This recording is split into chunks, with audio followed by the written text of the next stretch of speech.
झेनझीमुळे पाकिस्तानात सत्तापालट. नेपाळ नंतर पाकमध्येही तरुणाई आक्रमक. मिशन नूर मधून सत्ताधाऱ्यांना अल्टिमेटम.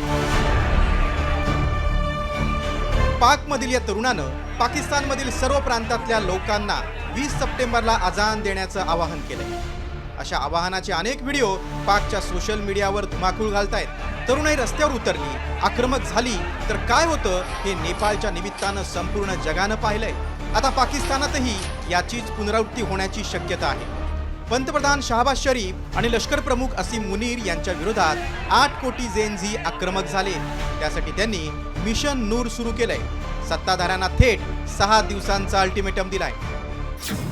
नेपाळ आणि फ्रान्स पासून धडा घेत पाकिस्तानचे लष्कर प्रमुख मुनीर आणि मंडळींना उकडून टाकण्यासाठी तरुणाई आक्रमक झालीय.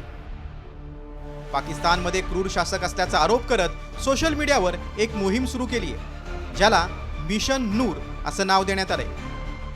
येत्या 20 सप्टेंबरला रात्री 9 वाजता सर्वांनी आपल्या घराच्या छतावर जाऊन मोठ्या आवाजात अजान द्यावी असं आवाहन करण्यात आलंय. यावेळी तुम्ही मास्क लावून तुमचा चेहरा लपवू शकता अशी सूचनाही करण्यात आली. मिशन नूर मधून केलेल्या या सामूहिक अजानच्या आवाहनाचा पाकिस्तानी राज्यकर्त्यांनी धसका घेतलाय. एकीकडे बलुचिस्ताननं पाकिस्तान विरुद्ध युद्ध पुकारलंय. गिलगिट बाल्टिस्तान प्रांतात देखील पाकिस्तान विरोधातलं वातावरण आहे. अशा परिस्थितीत तरुणाईचा आवाज दाबण्याचा प्रयत्न झाला तर त्याचे तीव्र पडसाद उमटू शकतात. आधीच पाक पूर्णपणे कंगाल झालाय.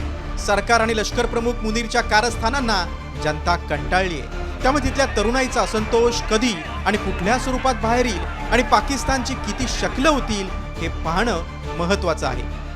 ब्युरो रिपोर्ट, साम टीव्ही, मुंबई.